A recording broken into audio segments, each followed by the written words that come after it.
안녕하세요. 이상큐브입니다. 최근 미국의 정치 관련 매거진을 보면 북한 문제들이 많이 다뤄지고 있습니다. 하지만 매거진에 등장하는 기고문을 보면 예전과는 확연히 차이가 있습니다. 좀 더 새로운 방법으로 한반도 문제를 접근하려는 모습이 보이기 시작했습니다. 브룩스 전 사령관은 지난 7월 29일에 미 외교전문지 포린 어페어스의 북한과의 일괄타결이라는 제목의 A4 6페이지 분량의 기고문을 실었습니다.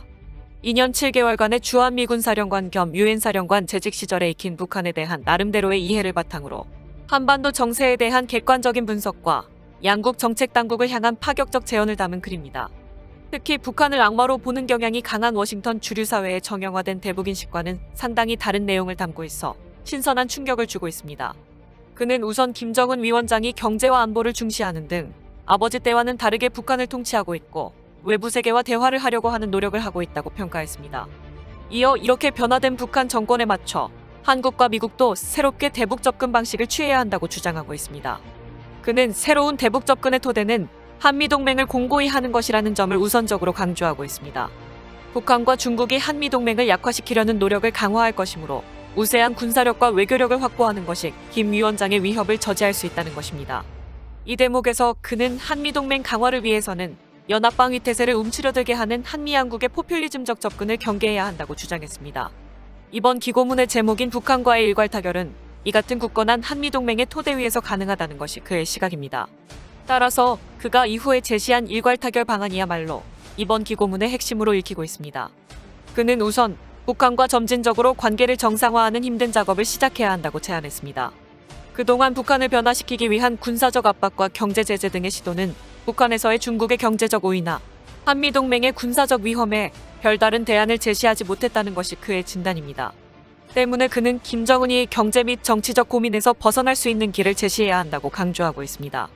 이를 위해 북한과의 신뢰가 구축이 되면 더 깊은 협력 단계로 나아가는 전략적 숙고 정책을 채택하라고 조언하고 있습니다. 이 정책은 북한이 상응하는 조치를 취하지 않았을 때는 북한이 챙길 아무런 실익이 없다는 이점이 있다는 것이 그의 설명입니다. 브룩스 전 사령관은 전략적 숙고 방안으로 먼저 북한과의 새로운 관계를 알리는 노력을 제시했습니다. 그 노력의 하나로 북한이 대화에 임했을 때 유엔 주도의 인도주의적, 의료적 지원을 제공하는 것을 꼽았습니다. 북한이 현재 겪고 있는 경제난이 한미 양국의 협상을 위한 기회가 될 수 있다는 사실을 상기시킨 것입니다. 또 군사적 측면에서는 종전선언을 하는 것도 새로운 관계 형성의 중요한 수단이라고 봤습니다. 물론 종전선언은 평화협정과는 구분돼야 한다면서도 종전선언이 추가적 신뢰 구축 조치로 이어질 수 있다고 여지를 남겼습니다. 브룩스 전 사령관은 전략적 숙고 정책의 두 번째 방안으로 북한과의 관계를 정상화하고 중국과 균형을 재조정하는 것을 들었습니다. 미국과 한국이 북한 경제 활성화를 위해 과감한 조치를 취함으로써 북한의 중국 의존도를 줄여가자는 것입니다. 그 예로 그는 사회 기반 시설 구축을 위한 미국의 장기 대출과 남북 간 자유무역 협정 체결을 들었습니다. 그는 이와 함께 한국과 미국은 북한과 군사관계도 정상화해야 한다고 강조했습니다. 남북 간 해상 충돌이 제어된다면 유엔 사령부의 역할도 자연히 축소될 것이라는 전망입니다. 그는 마지막 단계로 핵무기 제거를 기반으로 한 평화협정의 체결과 북한의 한미동맹 체제 편입을 들었습니다. 이렇게 되면 남한은 북한의 투자국으로서의 주도권을 줄 수 있고 미국은 북한의 주요 교역국이 될 수 있다는 것입니다. 이모영 전 한미연합사령부 부사령관과 함께 작성한 이번 기고문은 북한 문제가 해법에 따라서는 한미양국에 상당한 기회를 제공한다는 점을 새삼 일깨워주고 있습니다. 브룩스 전 사령관은 한때 주한미국 대사후보군의 이름을 올릴 만큼 바이든 정부와 코드가 맞는 인사로 평가받고 있습니다. 따라서 이번 기고문에 담겨있는 참신하고 창의적인 접근법은 미국 주류에 고착화된 한반도 정책에 숨통을 트게 한 것으로 보입니다. 또한 최근에 북한과 관련해서 눈에 띄는 기사로는 지난 18일에 더 내셔널 인터레스트지에 기고한 기고문이 눈길을 끌었습니다. 미국 싱크탱크인 케이토 연구소의 시니어 펠로우를 맡고 있는 덱밴드 연구원은 지난 18일에 미국은 해구산으로 한국을 안심시키지 말자라는 흥미로운 기사를 더 내셔널 인터레스트지에 기고해 눈길을 끌었습니다.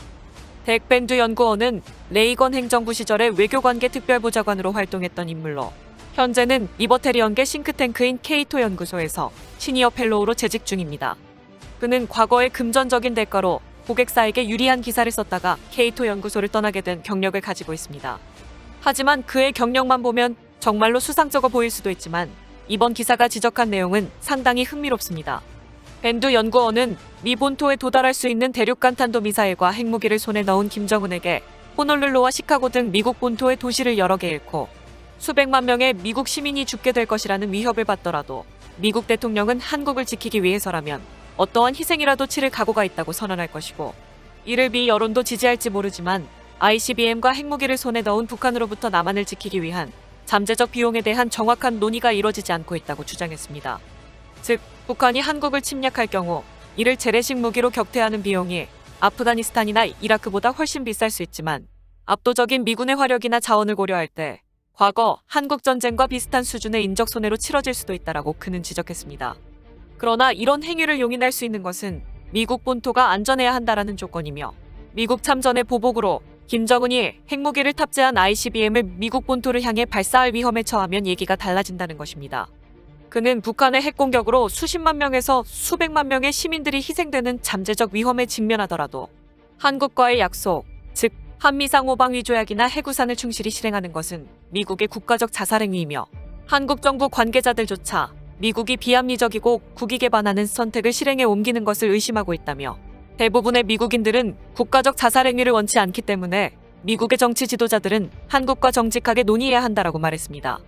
즉, 북한이 미국 본토에 도달할 수 있는 핵무기 탑재 ICBM을 보유하기 이전과 보유한 현재는 미국이 노출될 위험이 다르다는 것을 설명해야 한다라고 말했습니다.